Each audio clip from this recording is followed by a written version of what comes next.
People who have survived a murder attempt by dumb luck. What's your story?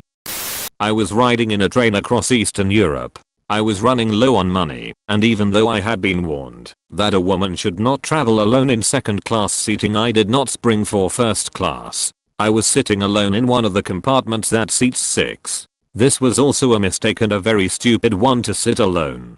Eventually the train stopped, and a man got on. He was very drunk. He came into my compartment and I guess thought I looked like his ex-wife. He attacked me. If it were not for the fact that this particular station was the border between 2 countries, I would be dead. Instead, border patrol from both countries were on the train, and while I was unable to scream, the door was open and at least a half a dozen uniformed men jumped him and saved me. I was in the hospital for a little while but recovered. At one point during the trial, one of the cops asked me if I wanted him and his buddies to hold the guy down while I hit him. I thought he was joking, so I said no, go ahead, you do it. I was also joking, but it turns out they took it seriously and were about to. I did put a stop to that at least, but they were so offended that someone from their country would attack a young female American tourist. They were furious with him. So many people there depended upon tourism. I was 15 and outside in my garage petting my cat. It was November, so it was already dark by 5 p.m. Someone opened the door behind me without me hearing, grabbed me by my ponytail, and starting dragging me outside. They hit me on my head with a brick and knocked me out. Pulled me halfway around my house when, I'm guessing this is when, they stabbed me on the left side of my stomach. This must have brought me out of my daze, because my mom said she heard me scream from inside where she and my brother and sister were in the kitchen. They came out the front door and saw me bleeding out on the sidewalk, called 911, had 12 stitches, double layer, and a severe concussion, and whiplash, didn't eat, and hardly slept for a week. They never found them. Mine's not extreme by any chance, but a couple of years ago my brother and I went to walk the dog at like 11 p.m. We left through the side gate, live on a corner, and right as we exit I see this weird looking dude at the corner of the footpath walking weirdly towards us. Got bad vibes and told my brother to get the dog and get back inside.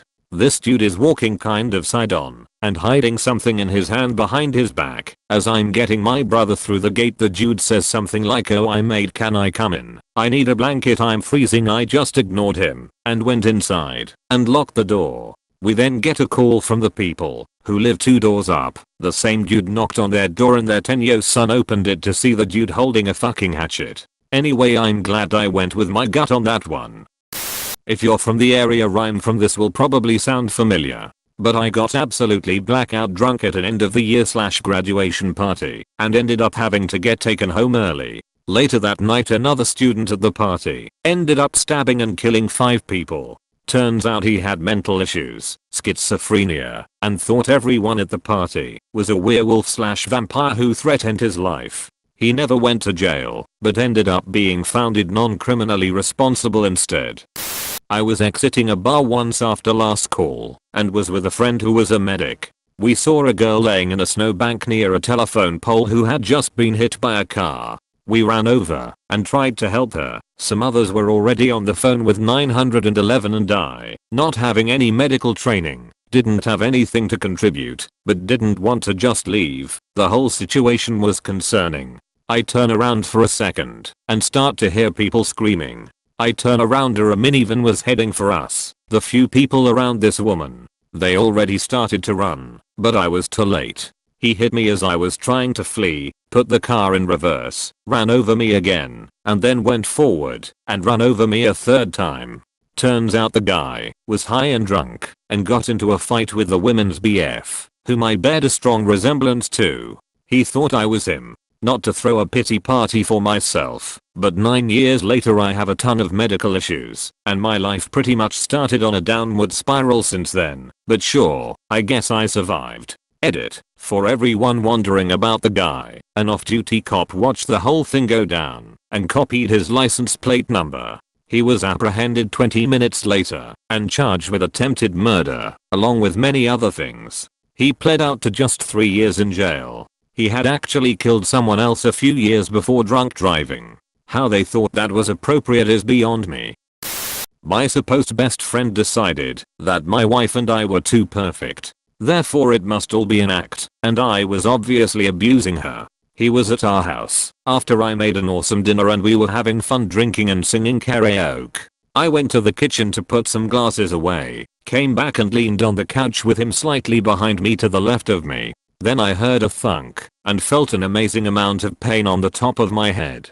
He had picked up the whiskey bottle on the table and smashed it into my skull. I was very confused as to WTF was happening. Then the blood started pouring. I didn't want to get blood everywhere, so I went to the kitchen. Dude is pacing back and forth saying weird shit. I thought about my gun, which was close by, but I wasn't thinking quite straight. He left. I had a huge concussion and still suffer side effects from it. My number 2 goal in life is to live longer than that shat, just so I can shit on his grave. Well, my mom got mad at me when I was 20 and I didn't give her money for her birthday, which I'm assuming was to pay off drug dealers of hers. So she stabbed me between the ribs, ended up getting stuck in the bone and had to get it taken out in surgery. Chilling with the brothers drinking at a park. As we drive off to leave, a car coming our way almost hits us. Driver obviously reacts like WTF, and I guess the other car noticed. They turned around and caught up to us at a stop sign. Other driver asked if we had a problem. We told them stop driving like assholes. Then their back window rolls down and 2 guys in the back draw Glocks with drum magazines. We just kind of froze up at first, but then our driver pulled off hastily. Later found out those guys got arrested for shooting someone else that same day. My dad was a meth addict. He did lots of ducked up things, dropping me off at trap houses, to have sleepovers with other coke babies, living in a house full of animal shit and hoarding. He sicked his pit bull on a black child. He was a real ducking character. One night he came looking for my mom and I at our place. Mom wasn't there. Grandma was babysitting me. I was sleeping in bed when somebody started to try and open my window. It was locked, but they kept jamming something into the bottom to try and force it open. At the same time, I heard the living room door being tried by somebody else. My grandma snuck into my room in her nightgown, apparently woken up by the same thing, and told me say nothing. Don't even whisper. We laid under my bed while a group of men shouted for my mom to come out, slammed their hands on the windows to try and break them, and jumped on my grandma's car. She called the police and barely whispered into the phone. Eventually the cops arrived and the men scattered. Long story short, my dad and his other meth head friends came to the house with guns and knives with every intention to kill me and my mother because she was going to get custody of me. If my mom wasn't so vigilant with locks, we had 3 different kinds on the front and back doors, we would have died.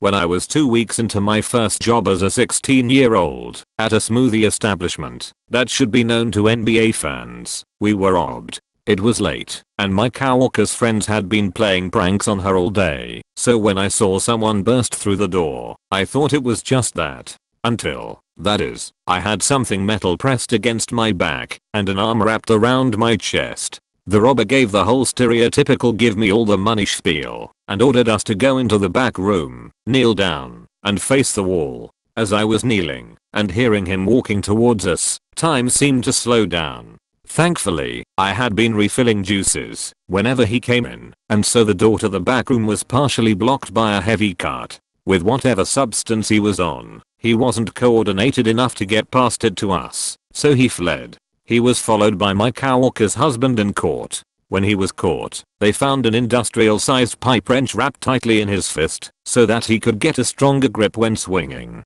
I'm so glad that cart was there. Once a year or so, I would look him up in the parish prison roster to see if he was still in jail. One year, he suddenly wasn't. I later found him named in a lawsuit as having stabbed his cellmate a half-dozen times while the guy was asleep.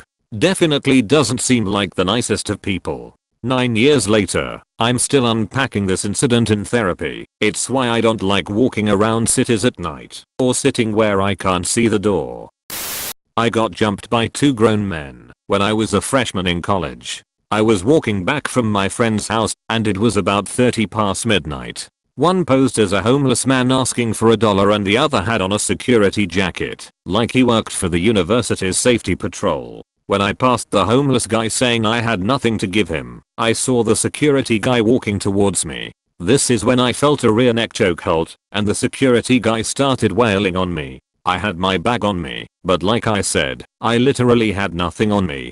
They couldn't take me down to the ground. Surprisingly, I must have had an adrenaline rush. The guy posing as a homeless guy said, "Open the backpack. Find anything, let's dip." This lasted about 2 to 3 minutes, but it felt like forever. The whole time I could feel something pointy in my back, but I just like to think that the guy was extremely excited and it wasn't a knife. Luckily, it was right outside my friend's house and a couple of them came running out when they heard the commotion. The guys fled immediately when 3 of my friends came sprinting towards them. I still look behind me when I walk home alone.